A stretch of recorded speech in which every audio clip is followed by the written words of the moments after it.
जय जिनेन्द्र। 10 लक्षण प्रवचन माला की श्रृंखला के आज के लेक्चर में आप सभी स्वाध्यायों और हमारे आदरणीय स्पीकर प्रोफेसर अनिकांत जैन जी का बहुत बहुत स्वागत है, अभिनंदन है। प्रवचन माला की श्रृंखला में आज का विषय है उत्तम सत्य, जहां क्षमा, मार्दव, आर्जव, शौच आत्मा का स्वभाव है, वहीं सत्य जो है वो साधन है जिससे हम संयम, तप, त्याग इत्यादि गुणों को प्रकट कर सकते हैं। आइए सत्य के स्वरूप, स्वभाव और उनसे प्रकट करने के साधनों को जानने के लिए आमंत्रित करें हमारे प्रोफेसर डॉक्टर अनिकांत जैन जी को मंच पर और उन्हें आमंत्रणीय। सर, आपका बहुत बहुत स्वागत है। प्लीज हमारा स्वाध्याय शुरू करें। नमो जिनानम सर। नमो जिनानम।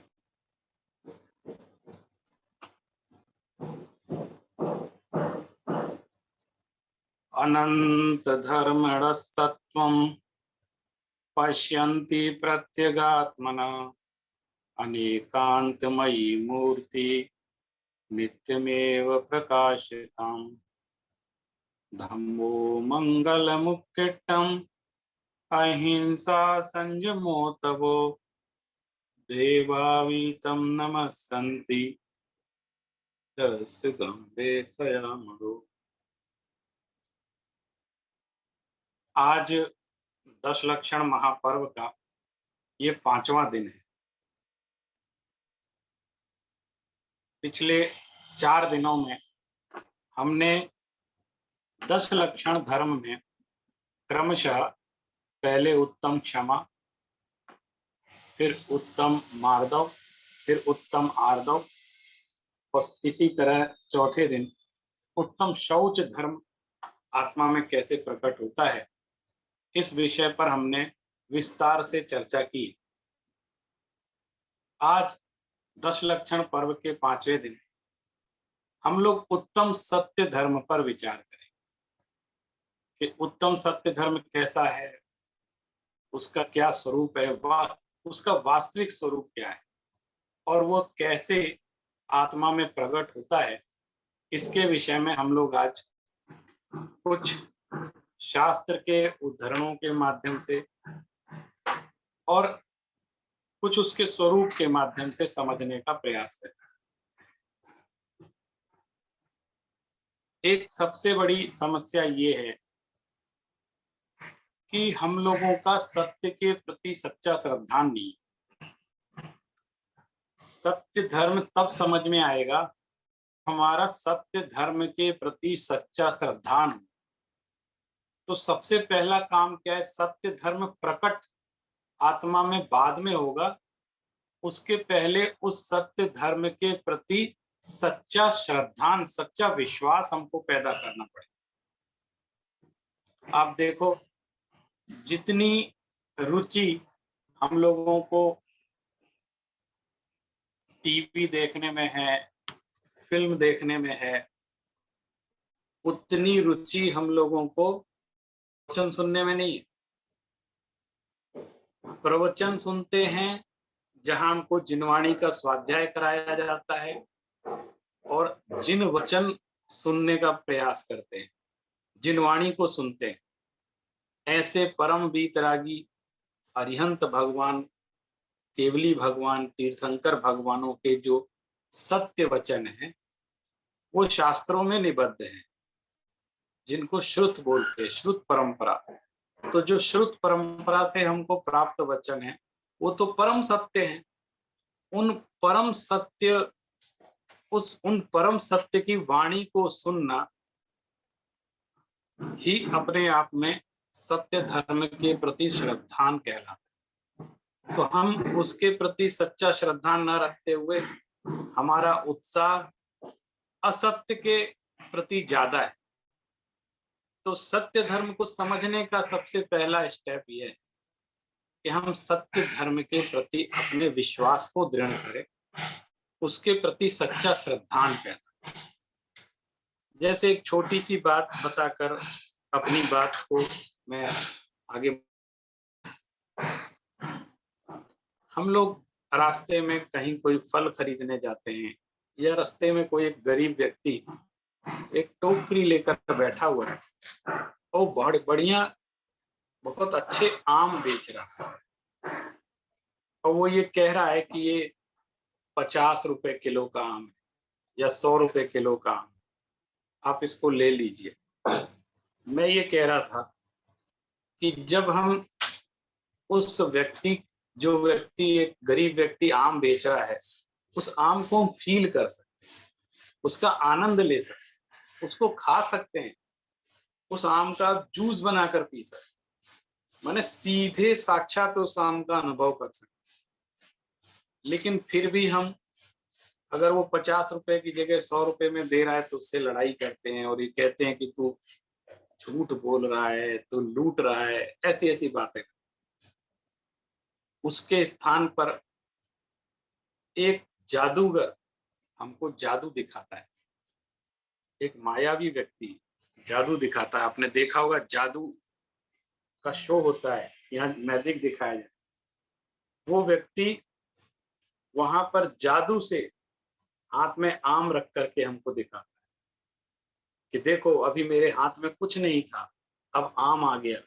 हम लोग ताली बजाते हैं, उसके अचानक हाथ में आम आ गया। देखो वो एक मायावी आम है, उसको आप खा नहीं सकते, उसको छू नहीं सकते, उसको फील नहीं कर सकते, उसके रस का आनंद नहीं ले सकते हैं, वो यथार्थ नहीं है। लेकिन हमारा उत्साह उस आम के प्रति ज्यादा है जो जादू से दिखाए, जो मिथ्या है। लेकिन जो एक गरीब व्यक्ति साक्षात आम दे रहा है जिसको आप खा सकते हैं, उसके प्रति हमारा उतना श्रद्धा नहीं है। जादूगर जब जादू दिखाता है तो वो ये बताता है कि हम आपको जादू दिखाएं, अर्थात हम आपसे झूठ बोलेंगे और जो चीज नहीं है वो चीज दिखाएंगे, माया आपको दिखाएंगे। वो स्पष्ट कहता है, वो ये नहीं कह रहा कि आपको हम साक्षात सही चीज दे देंगे। वो कहता है हमारे आंखों का और आपकी दृष्टि से ओझल करना, ये सब हमारा एक विद्या है जिससे हम आपको जादू दिखाते हैं। उसको देखने के लिए, उसकी माया को देखने के लिए, उसके असत्य को देखने के लिए हम 1-1, 2-2 हजार रुपए की फीस दे करके, उसकी टिकट खरीद के उसको देखने के लिए जाते हैं। लेकिन हम वो जो सामने आम हमको दे रहा है खाने के लिए, उससे हम जिरह करते हैं कि तुम महंगा दे रहे हो, सस्ता नहीं दे रहे, दुनिया भर की बात जिसको हम खा सकते। इन इन घटनाओं से हमें हमारी प्रवृत्ति का पता लगता है कि हमारा जो आकर्षण है या हमारा जो विश्वास है वो सत्य के प्रति उतना है नहीं। हम भ्रम के प्रति या माया के प्रति या आभासी दुनिया के प्रति हम ज्यादा समर्पित हैं, ज्यादा उसके लिए विश्वासशील है। इसलिए आज सत्य धर्म के दिन हमको यथार्थ सत्य का क्या यथार्थ स्वरूप है उसको समझने का प्रयास करना है, और उसके भी पूर्व हमें उसके प्रति विश्वास है वो पैदा करना। सत्य का लक्षण क्या है, सत्य की परिभाषा क्या हो सकती है? जैसे हमने कहा उत्तम सत्य धर्म, तो उत्तम सत्य धर्म का वास्तविक अर्थ यह है कि सम्यक दर्शन पूर्वक, सम्यक ज्ञान सहित वीतराग परिणति, विशुद्ध वीतराग आत्मा की परिणति, वास्तव में यही सत्य धर्म है। अब जब ऐसा कहें तो लोग कहते हैं कि हमें तो पूजन में हमने ये पढ़ा है कि कठिन वचन नहीं बोल, पर निंदा और झूठ जग, साच जवाहर खोल, सतवादी जग में सुखी। शुरू में ये बात आई, कठिन वचन मत बोल, पर निंदा और झूठ तज। कठिन वचन नहीं बोलने चाहिए, तो दूसरों की निंदा नहीं करनी चाहिए, और झूठ तो बिल्कुल भी नहीं बोलना चाहिए। साच जवाहर खोल, अपने सत्य रूपी जवाहर को खोलो, और सत्यवादी जग में सुखी, जो सच बोलने वाला है वही दुनिया में सुखी रहता है। तो व्यवहार से सच बोलना, झूठ नहीं बोलना, ऐसा कहकर सत्य धर्म को समझाया जाता है। लेकिन इस पर हम थोड़ा गंभीरता से इसलिए विचार कर सकते हैं कि ये जो सच बोलना, झूठ नहीं बोलना, ये जो कहा जाता है, यह तो व्रत है, अणुव्रत और महाव्रत के अंतर्गत आता है। अणुव्रत में सिखाया जाता है, सत्याणुव्रत है कि हमको सत्य बोलना चाहिए, और महाव्रत में पूर्ण सत्य के धारी हमारे मुनिराज होते हैं, क्योंकि वो महाव्रती है। वो कभी भी कैसे भी झूठ नहीं बोलते, वो हमेशा सत्य वचन ही बोलते हैं। और यथार्थाभिधानम सत्यम, ऐसा सूत्र है कि यथार्थ कथन करना ही वास्तव में सत्य कहलाता है। जैसा जो वस्तु का स्वरूप है, उसकी जो व्यवस्था है, उस पे वैसा श्रद्धान करना, उसको वैसा मानना, जानना, उसमें रम जाना, ये सत्य है। तो अगर हम सत्य को मात्र वचनों तक सीमित कर देंगे तो वो सत्य व्रत तक सीमित हो जाएगा, तब हम सत्य धर्म को नहीं समझ पाएंगे। पूरे वर्ष में 10 लक्षण महापर्व में भी, 10 दिनों में भी एक दिन सत्य धर्म को समझने का आता है। और इस दिन भी हम लोग क्या करते हैं, सच बोलना, झूठ नहीं बोलना, इस तरह की ही मात्र बात कर पाते हैं, उसके आगे नहीं बढ़ पाते। तो जो सत्य धर्म का वास्तविक स्वरूप है, जो वचनों से भी परे है, उसकी ओर हमारी दृष्टि नहीं जा पाती है, और हम हल्के रूप में ही सत्य धर्म को समझ करके संपन्न कर देते। ऐसा होना नहीं चाहिए। आज का दिन हमको सत्य धर्म का स्वरूप समझने को मिला है, तो हम थोड़ा सा वचनों से ऊपर उठ करके सत्य धर्म को समझें। यद्यपि ये जो सत्य धर्म है या जो सत्य वचन है, वो सत्य धर्म का एक अंश है। वो कोई गलत है, उस पर चर्चा नहीं होनी चाहिए, उसको उसकी प्रेरणा नहीं देनी चाहिए, ऐसा कहने का अभिप्राय नहीं है। उसकी चर्चा साल भर हो, खूब हो, बातचीत हो, उसकी प्रेरणा भी दी गई है, अणुव्रत कहे गए हैं, महाव्रत कहे गए हैं, वो अपने स्थान पर पूर्ण सुरक्षित है और उसका पालन करना चाहिए। वो एक चारित्र है, उसका पालन होना चाहिए। लेकिन ये भी सोचना चाहिए कि वास्तविक सत्य धर्म क्या है, आज के दिन कम से कम हम उसकी चर्चा करें।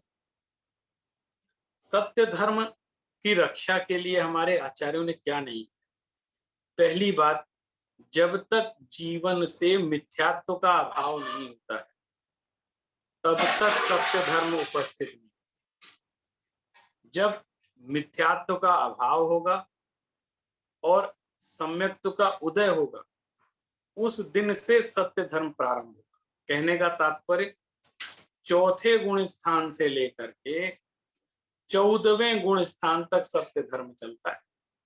चौथे गुण स्थान से उसका प्रारंभ हो जाता है। जब अविरत सम्यक दृष्टि होता है, क्षायिक सम्यक दृष्टि होता है, तो वो अपनी आत्मा के करीब आ जाता है, आत्मा का अनुभव करता है।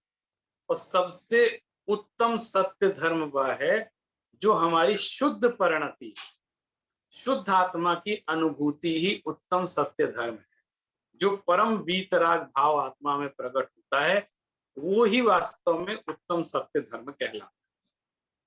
लेकिन हम लोग ग्रहित मिथ्यात्व में पढ़ करके सत्य को न स्वीकारते हुए असत्य की तरफ आगे बढ़ जाते।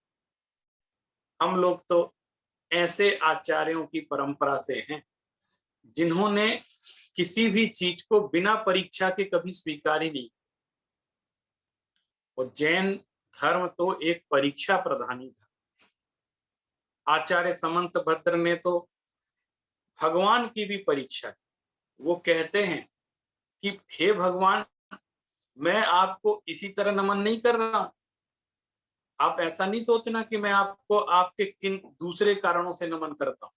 वो कहते हैं, देवागम नभोयान चामराधि विभूतिया और माया विश्वपि दृश्यन्ते नातस्तुमसि।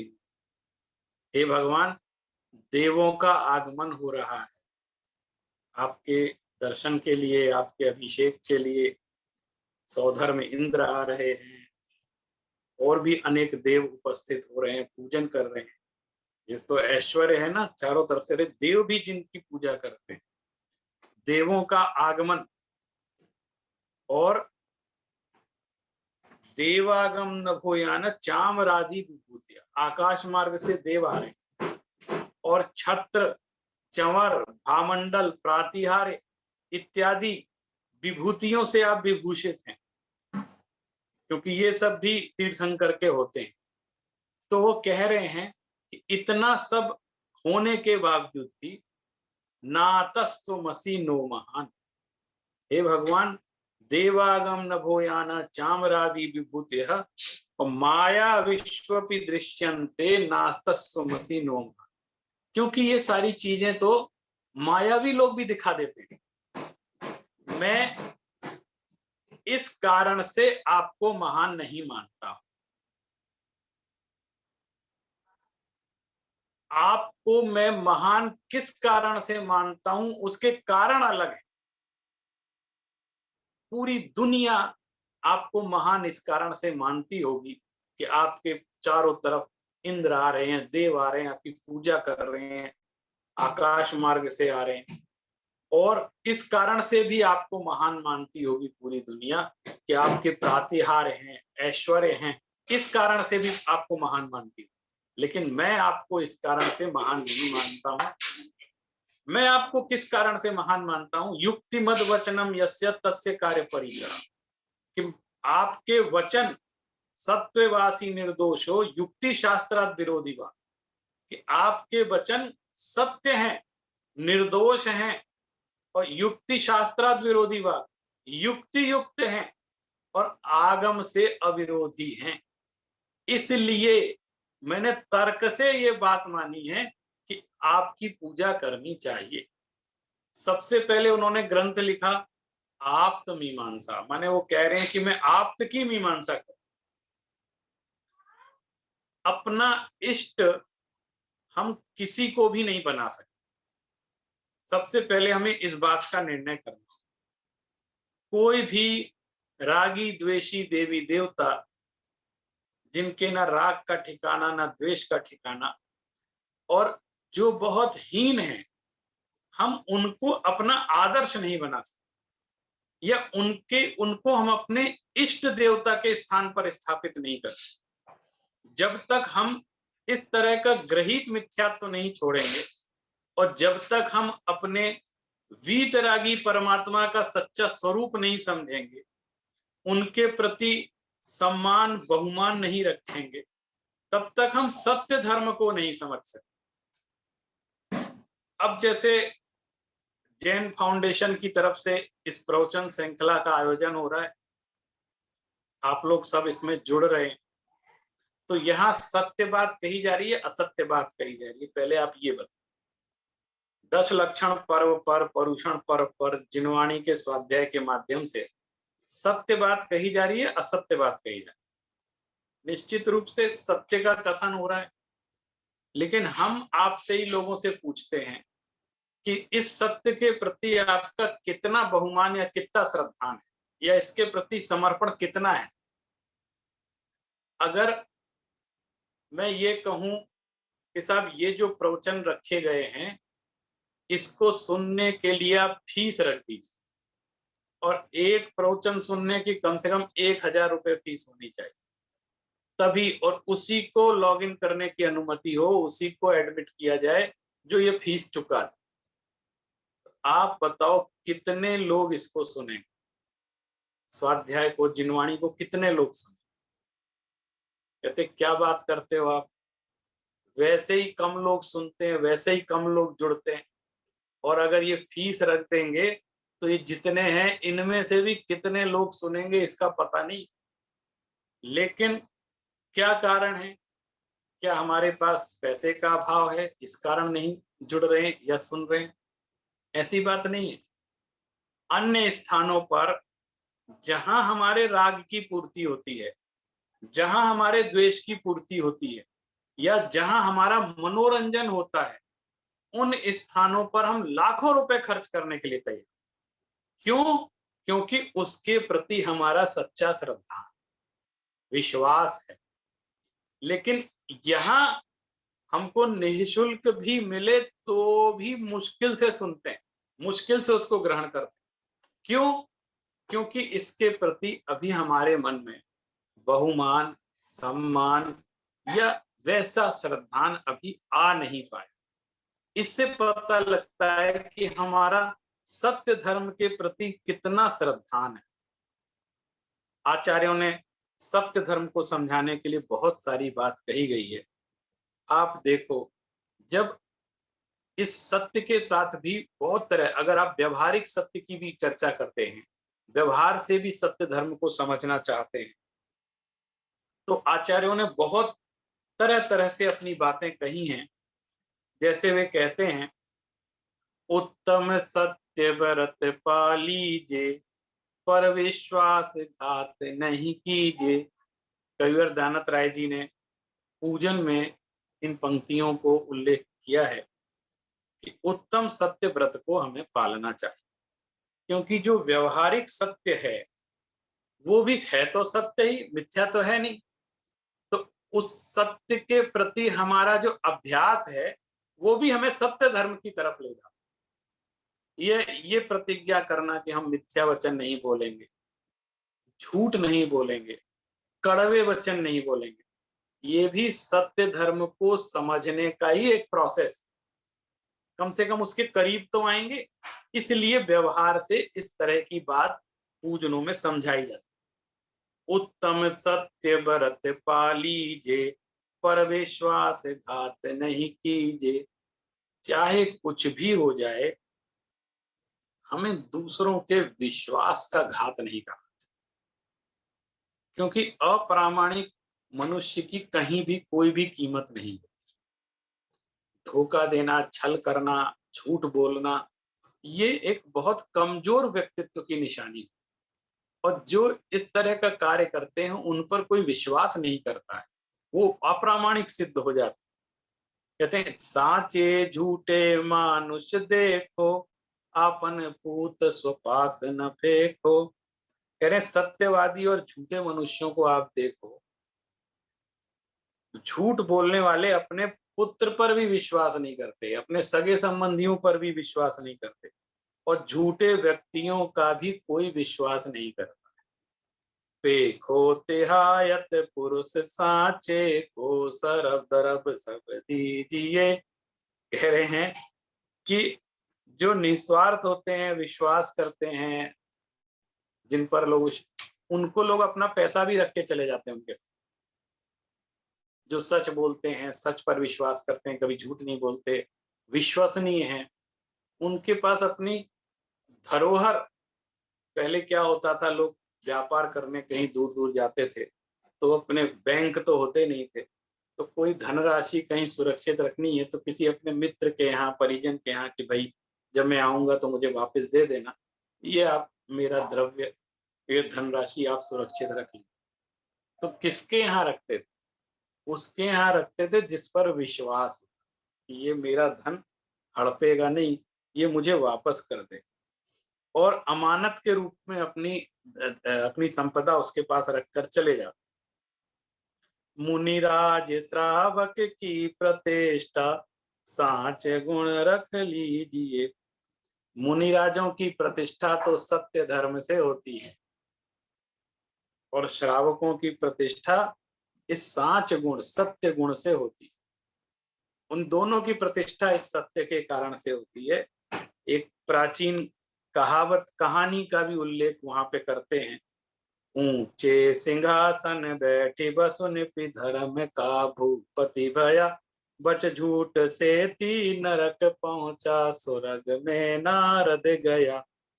ये प्राचीन उदाहरण दे करके, एक प्रथमा नियोग का दृष्टांत दे करके, राजा बसु की एक कहानी है, उसको सुन कह करके वो बात कहते हैं कि वो सिंहासन पर बैठकर न्याय करता था, लेकिन झूठ बोलने के कारण वह नरक में चला गया, और नारद नाम का जो व्यक्ति था वो सत्य बोलने के कारण वो स्वर्ग में चला गया। इस कारण से हमें हमेशा असत्य वचन, झूठ बोलने से बचना चाहिए और सत्य बोलने का ही प्रयास करना चाहिए। व्यवहारिक दृष्टि से हम सत्य धर्म को इस तरह से समझते हैं। अब एक बात और एक समस्या और है। आजकल कई लोग ऐसा प्रयास करते हैं कि मुझे सत्य बोलना है, मैं तो सच बोलता हूँ, सच के सिवा कुछ नहीं बोलता, जो जो है वो मैं मुंह पे बोल देता हूँ। तो सच बोलने के भी बहुत सारे नियम हैं, उन पर भी हमको विचार करना चाहिए। सत्य के बहुत भेद हैं, उनको भी विचार करना चाहिए। जैसे देखो, मैं आपको बताता हूँ, वाणी की सत्यता पर यदि विचार करें, इतने तक सीमित रहें। अभी सत्य धर्म की चर्चा हो गई, अब वाणी की सत्यता की चर्चा करते हैं। तो सबसे पहला आया सत्यानुव्रत। इसका संबंध वचनों से। जो गृहस्थ श्रावक है वो एक देश सत्य वचन का पालन करता है, एक देश सत्यानुव्रत का पालन, यानी वह सत्य महाव्रत का एक देश पालन, सत्य बोलता है। फिर हो गया सत्य महाव्रत, जो कि पूर्ण रूप से सत्य का पालन करता है। कौन है? ऐसे मुनिराज होते हैं जो किसी भी कीमत पर मिथ्या वचन नहीं बोलते हैं। वो पूर्ण सत्य, जैसा वस्तु का तत्व है, वस्तु का स्वरूप है, वैसा ही प्रतिपादन करते हैं। उसके अलावा वो असत्य या अयथार्थ तत्व का प्रतिपादन कभी भी नहीं। एक सत्य का नियम ये भी होता है कि जैसा शास्त्रों में वचन कहा गया है और जैसा आचार कहा गया है, उसका ही पालन करना, उसको ही बोलना, उसका विपरीत कथन नहीं करना। माने जिनाज्ञा जो है, जिनेंद्र भगवान की जो आज्ञा है, उसको ही कहना और उसका ही पालन करना, ये सत्य धर्म है। और उसके विपरीत बोलना या विपरीत पालन करना, ये भी मिथ्या कहलाता है, मिथ्या धर्म हो जाता है। तो एक सत्य धर्म का लक्षण ये भी है कि जैसी जिनेंद्र भगवान की आज्ञा है, जैसा श्रुत में कहा गया है, उसका हूबहू पालन करना और वैसा ही कथन करना, अपने मन से अन्यथा प्रलाप नहीं करना। अब एक आता है, दो प्रकार की, जो समितियों में भी एक भाषा समिति आती है और गुप्तियों में एक वचन गुप्ती आती है, जिसका वाणी से संबंध। जैसे 5 प्रकार की समितियां हैं, तो उसमें एक भाषा ईर्या, भाषा ऐषणा, ऐसे है ना, तो एक भाषा समिति आती है। और 3 प्रकार की गुप्तियां हैं, मन गुप्ती, वचन गुप्ती और काय गुप्ती। तो ये दोनों में अंतर क्या है? भाषा समिति हमको ये कहती है कि कम बोलो। समिति माने कंट्रोल करो, नहीं बोलने के लिए नहीं कहते, बोलो लेकिन कम बोलो, हित मित प्रिय वचन बोलो, कटुक मत बोलो, ये भाषा समिति कहती है। और वचन गुप्ती, वचन गुप्ती का अर्थ है बोलो ही मत, चुप रहो। जब टोटल वचन काया, मन वचन काया, तो वचनों पर जब कंट्रोल पूरा कर लिया जाता है, जैसे मौन है, मौन व्रत लेकर बैठे, इसका मतलब ये वचन गुप्ती है, क्योंकि बोल ही नहीं है। तो इस प्रकार हम जो वाणी की सत्यता है, उस पर भी उसके विभिन्न भेदों पर हम लोग यहाँ विचार कर लेते हैं। जब हमारे आचार्य कहते हैं इस बात को कि किस तरह लोग अपने अंदर विद्यमान अभिप्राय को छुपा करके अन्य अभिप्राय से कथन करते हैं, वो भी मिथ्या वचन कहलाता। और सच बोलने का, मैंने पहले कहा था कि सच बोलने का साहस सब लोग कर लेते हैं, लेकिन सच बोलने के साहस के साथ साथ सच बोलने का सलीका भी हमको आना चाहिए।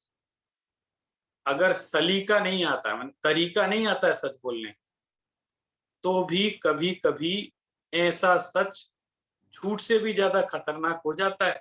और इस तरह का अभ्यास करना चाहिए कि सच बोलना, सच बोलने का तरीका, इसके लिए बहुत बुद्धि की आवश्यकता होती है, बहुत समझदारी, बहुत विवेक, नयों के अभ्यास की आवश्यकता होती है, निश्चय और व्यवहार नय के संतुलन की आवश्यकता होती है। जैसे एक छोटी सी कहानी मैं आपको बताता हूं। एक बार एक राजा ने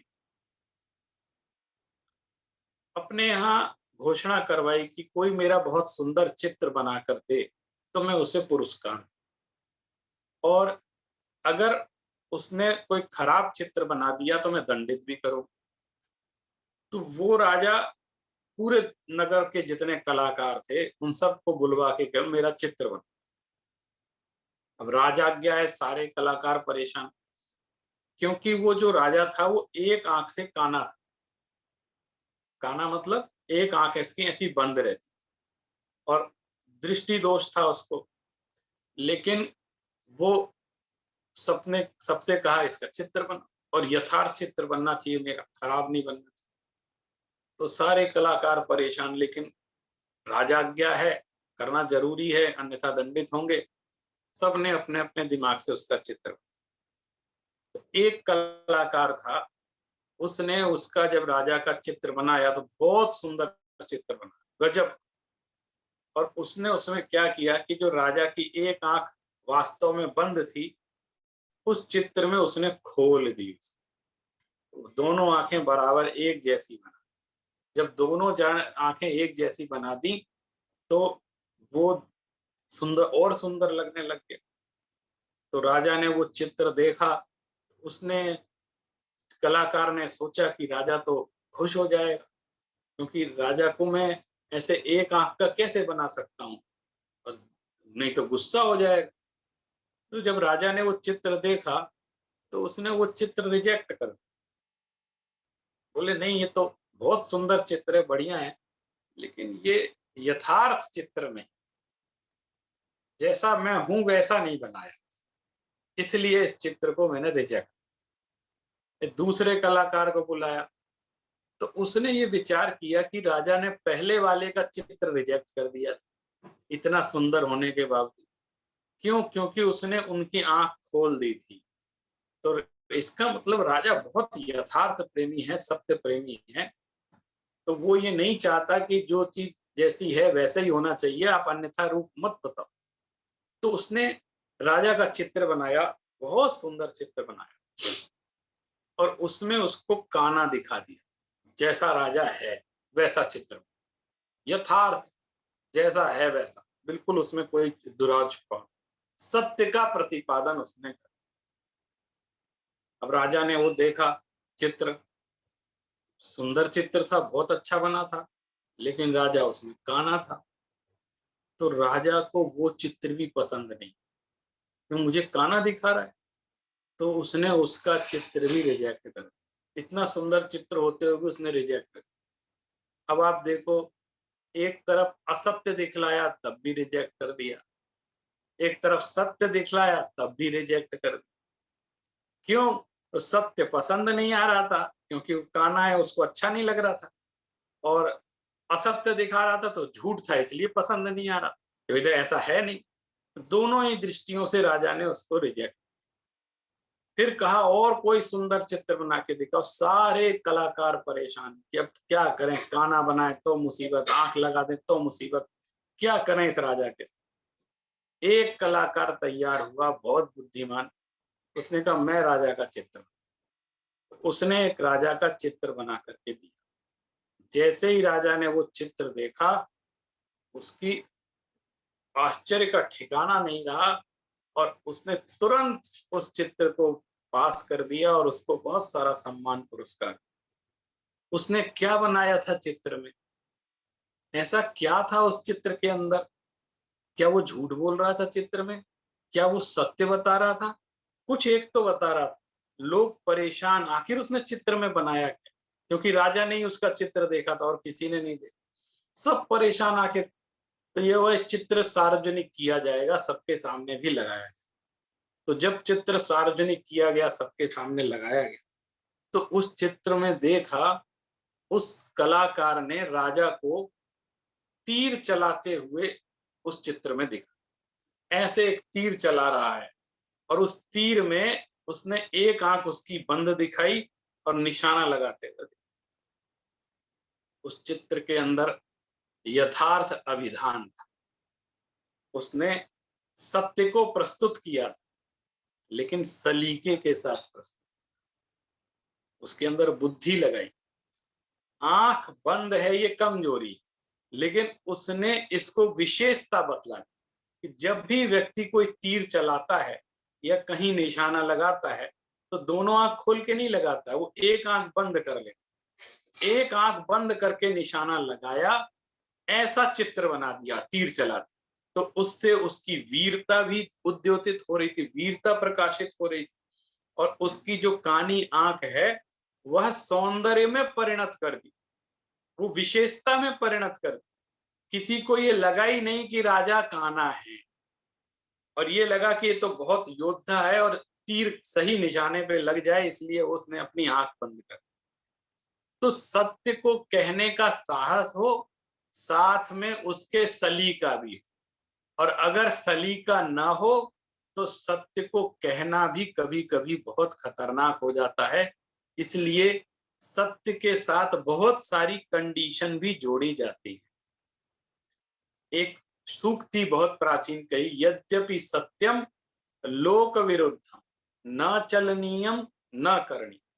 कई बार बहुत सारी चीज बिल्कुल सत्य होती, लेकिन कहते हैं ये लोक विरुद्ध है। अगर लोक विरुद्ध है तो उस सत्य का न चलना चाहिए, ना उसको कहना चाहिए, ना वैसा पालन करना चाहिए। यद्यपि सत्यम लोक विरुद्धम न चलनीयम न करणीयम, ये नीतिकारों ने ये बातें कही। तो सत्य को समझना इतना आसान नहीं होता है, सत्य के साथ विवेक की आवश्यकता होती है, सत्य के साथ हमारे पास बुद्धि होनी चाहिए, उतनी समझ होनी चाहिए, तभी हम सत्य को समझ सकते हैं।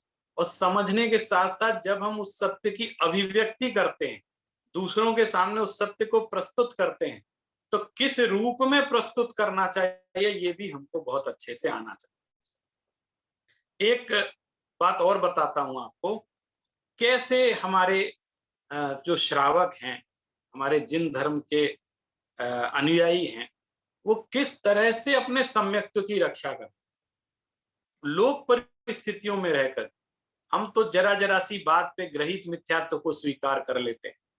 हमारे सामने वीतरागी परमात्मा विराजमान हैं, उनकी पूजन पाठ हम करने वाले उनके भक्त हैं, लेकिन फिर भी हम जाने किस लोभ और आकांक्षा के वशीभूत होकर के हम राग द्वेष से युक्त ये छोटे मोटे देवी देवताओं की उपासना में लग जाते, और कहा जिन धर्म में रहते, जिन धर्म की आज्ञा के विरुद्ध जाकर के हम उनकी उपासना करने लग जाते। इससे बड़ा मिथ्या धर्म और क्या हो सकता है।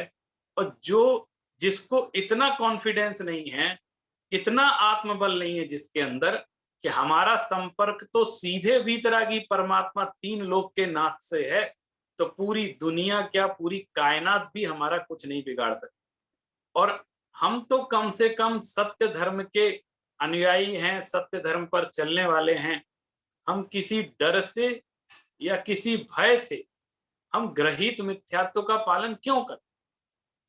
हम क्यों कुल परंपरा से या बिना किसी तर्क के इस तरह का श्रद्धान क्यों करें कि हमारी जो वीतरागी संस्कृति है उस पर कुठाराघात हो और सत्य धर्म का धीरे धीरे लोप होता चला। ये हमारी बहुत बड़ी जिम्मेदारी बनती है कि किसी भी तरह कैसे भी करके वीतरागता सुरक्षित रहनी चाहिए। हमारी किसी भी क्रिया से, हमारे किसी भी आचरण से वीतरागता पर दोष नहीं लगना चाहिए, और ये वीतरागी धर्म इस जगत में चलता रहे ताकि जो भव्य जीव हैं उनका कल्याण होता रहे। इस दृष्टि से भी हमको वीतरागता को सुरक्षित रखने का प्रयास करना है। अब कैसे हमारे प्राचीन काल में श्रावकों ने अपने सत्य धर्म की, अपने सत्य व्रत की कैसे कैसे रक्षा की है और बिना किसी ग्रहित मिथ्यात्व में पड़े, इसके लिए एक बहुत सुंदर एक उदाहरण आता है। बनारस एक विद्वानों की नगरी है, पंडितों की नगरी है, आप सभी जानते हैं। सर्व विद्या की राजधानी काशी कहा जाता है। तो प्राचीन काल में वहां पर एक राजा राज करता था, और उस नगर में एक जैन श्रावक भी रहता था, और बहुत अच्छा उसका दबदबा था चारों तरफ, और राजा भी उसकी बात मानते थे। बड़े अच्छे मंत्रालय में भी विराजमान था, बहुत सत्यनिष्ठ था, विश्वास पात्र था, सबको उसकी प्रामाणिकता का पूरा ज्ञान। तो वो इतना अधिक विश्वसनीय हो गया था कि जो अन्य मंत्रीगण हैं वो उससे चिढ़ने लगे और उनको लगा कि कैसे ना कैसे करके इसको राज्यसभा से आउट करवा दिया, क्योंकि इसके कारण उनकी दाल नहीं गल पाती। अब वो बड़ा प्रामाणिक और बड़ा विश्वसनीय जैन धर्म का अनुयायी था और राज आज्ञा में रहता था और राजा को बहुत अच्छी सलाह देता था, बहुत उनसे मंत्रणा राजा करते थे। लेकिन मंत्रियों को पसंद नहीं था, जैसा कि राजनीति में अक्सर होता है। तो मंत्रियों ने एक बात राजा के दिमाग में बैठा, उन्होंने इस पर आरोप लगाया। उन्होंने कहा कि हे राजन, आप जिस धर्म का अनुगमन करते हैं, हमारा जो राज्य जिस धर्म को मानता है या जिस क्रिया को करता है, ये आपका जो प्रिय है मंत्री या ये प्रिय आपका सभासद है, ये उन चीजों को फॉलो नहीं करता वास्तव में। बोले क्यों? हमारा तो राज धर्म है, हम तो जो नियम बनाते हैं वो चलता है। बोले ये नहीं फॉलो करता। क्यों? बोले देखो मैं आपको बताता हूँ, ये कभी भी गंगा नदी में स्नान नहीं करता। गंगा नदी में स्नान करना पाप समझता है, जबकि हम लोगों का नियम है, हमारे धर्म में नियम है कि गंगा में नहाओ तभी मोक्ष होगा, तभी पाप कटेंगे। और हम लोग गंगा को पवित्र मानते हैं, गंगा की पूजा करते हैं, उसमें स्नान करते हैं। और ये गंगा को नहीं मानता, उसकी पूजा नहीं करता, उसको पवित्र नहीं मानता है, उसमें स्नान नहीं करता है, ये इस तरह के नियम नहीं मानता है। अच्छा, क्या बात कर रहे हो? बोले हाँ, ऐसा ही करता है ये। तो राजा बड़ा चिंतित हुआ कि मैं तो इसको ऐसा समझता था, लेकिन ये तो धर्म विरोधी निकला। राज्य के जो नियम हैं, जो धर्म के नियम हैं, उनको मानता नहीं। और वो जैन विद्वान था, एक सच्चा श्रावक था, वो अपने नियमों का पालन करके चलता था, किसी से कुछ कहता सुनता नहीं, लेकिन उसके ऊपर ऐसा मिथ्या आरोप लगा। अब राजा को इस बात पर बड़ा क्रोध आया और दूसरा उन्होंने एक आरोप लगाया कि आपको पता है, हम लोग सूर्य देवता को मानते हैं और प्रतिदिन नदी किनारे खड़े होकर के जब सूर्य उदय होता है तो हम आचमन करते हैं, सूर्य को अर्घ देते हैं, उनकी पूजा करते हैं, उनका अर्घ पढ़ते हैं। लेकिन ये सूर्य को अर्घ भी नहीं चढ़ा, जबकि सब जितने विद्वान है सब चढ़ाते हैं, ये नहीं चढ़ाता है, हमारी परंपरा के खिलाफ कार्य कर रहा है। आप तो इसको राज्य से ही निकाल दो, नौकरी से तो छोड़ो, इसको राज्य से निकाल।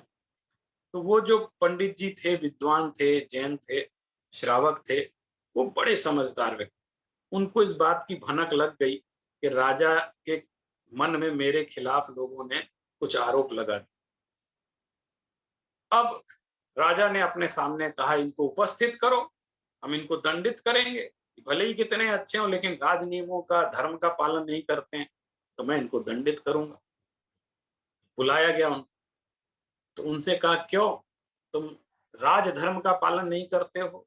हमारे यहाँ धर्म घोषित है कि इसी धर्म का पालन किया जाएगा, तुमने इस धर्म के खिलाफ क्रियाएं की हैं। नहीं नहीं, ऐसा तो नहीं है, किसने कह दिया? तो बोले ये लोग कह रहे हैं कि तुम गंगा में स्नान नहीं करते, गंगा को पवित्र नहीं मानते, उसकी पूजा नहीं करते, उसको अर्घ नहीं चढ़ाते, ऐसा बोल रहे। तो वो विद्वान बड़ा समझदार, सत्यवादी था, लेकिन जैसे वो कलाकार था ना जिसने तीर चलाते हुए राजा की चित्र बनाया था, ये सत्यवादी होने के साथ साथ इसको सलीका भी आता था, तरीका भी आता। मैं ये बता रहा हूं कैसे अपने सम्यक्त की रक्षा अन्य लोगों के बीच में रह करके श्रावकों ने की है, अपने सत्य धर्म की रक्षा, अपने सम्यक्त की रक्षा की है। और किस तरीके से की? वो चाहता तो लड़ जाता इस बात पर, लेकिन वो नहीं लड़ा, उसे मालूम है कि राजा से लड़ने से कोई फायदा नहीं, लेकिन उनका उत्तर भी देना है। तो उससे कहा कि तुम इसका जवाब दो पहले, क्या तुम ऐसा करते हो? बोले साहब किसने कह दिया आप कि मैं गंगा को नहीं मानता हूं? जबकि आप ये देखो, मैं इनसे पूछो कभी मुझे गंगा में नहाते देखा है इन्होंने? तो बोले यही तो आरोप है कि तुम गंगा में स्नान नहीं करते। तो बोले नहीं करते ना, देखा किसी ने नहीं देखा ना? बोले नहीं देखा। ये साहब मैं जितना गंगा को मानता हूं ना उतना दुनिया में कोई नहीं मान सकता। बोले क्या? बोले मैं गंगा को इतना पवित्र मानता हूं कि अपने पैर रखना भी अपराध समझता हूं। नहाना तो छोड़ो, मैं अपनी गंदगी उसमें छोड़ूं और मैं अपने पैर, आप देखो जिस ग्रंथ को आप पवित्र मानते हो उस ग्रंथ पे अपने पैर लगाते हैं क्या? बोले नहीं लगाते। बोले हम तो गंगा को इतना अधिक पवित्र मानते हैं कि उस पे पैर तक नहीं रखते।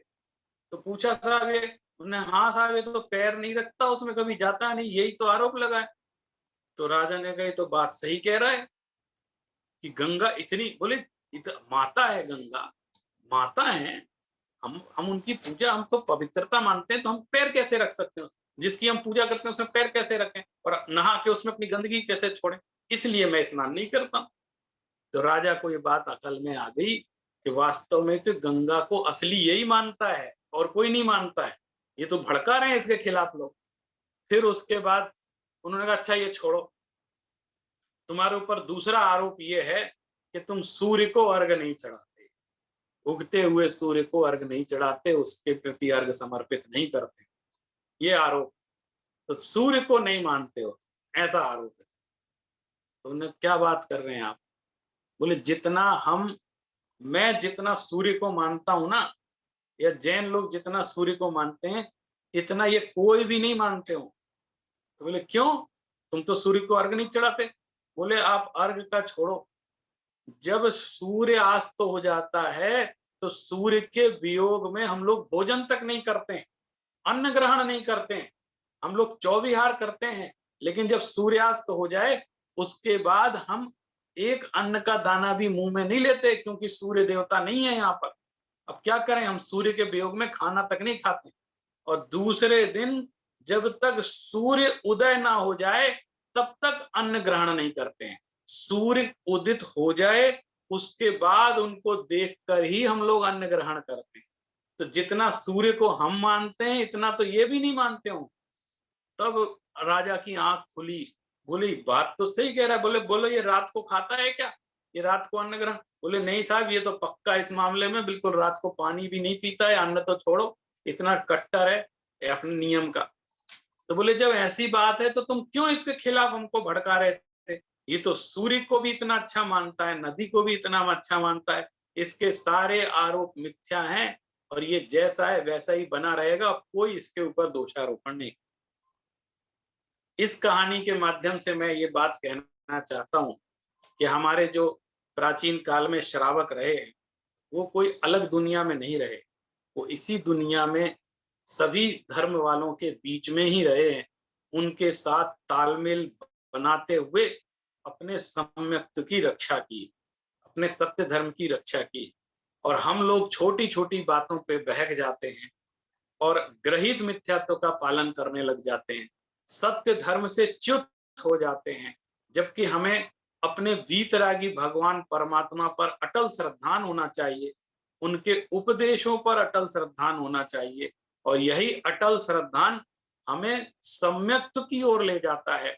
यही सम्यक्त है, यही सत्य है और यही सत्य धर्म की शुरुआत है। इस तरफ तो हमारा ध्यान है नहीं और हमने पूरा समय अपना सच बोलो झूठ नहीं बोलो सच बोलो इतने तक ही सीमित कर लिया। इसलिए वो सत्य धर्म आज जो एक दिन साल भर में मिला सत्य धर्म को समझने का, उसको भी हम नहीं समझने की कोशिश करते हैं, दूसरे चीजों में दिमाग लगा रहता है।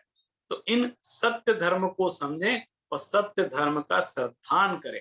मैं आपसे ये कहना चाहता हूं कि बीतरागी भगवान ने जो मार्ग बतलाया है वो राग द्वेष से रहित थे और उन्होंने सम्यक्त्व का मार्ग बतलाया, जो सच्चा मार्ग, जो खरा सो मेरा, उनका मार्ग खरा है और उसको हमको स्वीकार करना चाहिए और सत्य के अद्भुत सौंदर्य का दर्शन करना।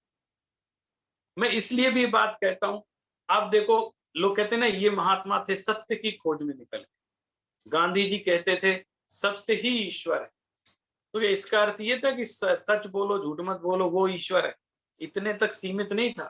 भगवान महावीर सत्य की खोज में घर से निकले, गौतम बुद्ध सत्य की खोज में घर से निकले। तो कौन से सत्य की खोज में निकले? ये वाले सत्य के कि झूठ नहीं बोलना, सच बोलना। अरे ये तो बहुत बहुत प्रारंभिक प्राइमरी लेवल की बात, इसके लिए नहीं निकले थे। वो आत्मा की खोज में निकले थे, शुद्ध आत्मा की खोज में अपने घर से बाहर निकले कि मैं जब तक गृहस्थी में रहूंगा तब तक ये बात मेरे समझ में नहीं आएगी, जब तक मैं तपस्या नहीं करूंगा, जब तक संयम धारण नहीं करूंगा, जब तक अपनी आत्मा में स्थिर होने का प्रयास नहीं करूंगा, जब तक अपने स्वरूप को नहीं पहचानूंगा, मुझे सत्य नहीं समझ में आएगा। मुझे सत्य धर्म की तलाश है। उस सत्य धर्म की चर्चा आज के दिन होनी चाहिए। तो हमने आज उसी सत्य धर्म को हम प्राप्त करें और अपने जीवन में इसी सत्य धर्म को उदित करें। इसी भावना के साथ आज की इस चर्चा को हम यहीं विराम देते हैं। सभी को जय जिनेंद्र, नमो जिणार्थ। Thank you so much professor for a beautiful lecture. आज का स्वाध्याय की आज की श्रृंखला में आपने बहुत सुंदर से सत्य धर्म का पालन कैसे करें, वाणी की सत्यता और उसके विभिन्न नियमों, जैसे कि आपने कहा सत्य का अर्थ मात्र ज्यों का त्यों ना बोलने से है, नहीं है, बल्कि हित मित और प्रिय वचन बोलने से है, इत्यादि बातों पे आपने सुंदर दृष्टांतों के साथ हमें इसका विश्लेषण किया, हमें समझाया। आत्मा की प्रकृति जानने के लिए सत्य आवश्यक है और सत्य के आधार पर ही परम मोक्ष परम जो मोक्ष मिलता है उसकी प्राप्ति मुमकिन है। अगर हम अपने मन से गृहित मिथ्यात्व को छोड़ दे, मन को सरल और शुद्ध बना ले, तो सत्य अपने आप ही आ जाएगा। बहुत ही सुंदर था सर, ये ब्यूटीफुल विश्लेषण आपने दिया। आपका बहुत बहुत आभार आज के लेक्चर के लिए। सो अब आपकी अनुमति से मैं आज के स्वाध्याय को यहाँ पे विराम दूंगी और कल के स्वाध्याय के लिए ठीक 1 बजे हम फिर से जुड़ेंगे। तब तक के लिए सभी को प्रणाम। नमो जिनारा।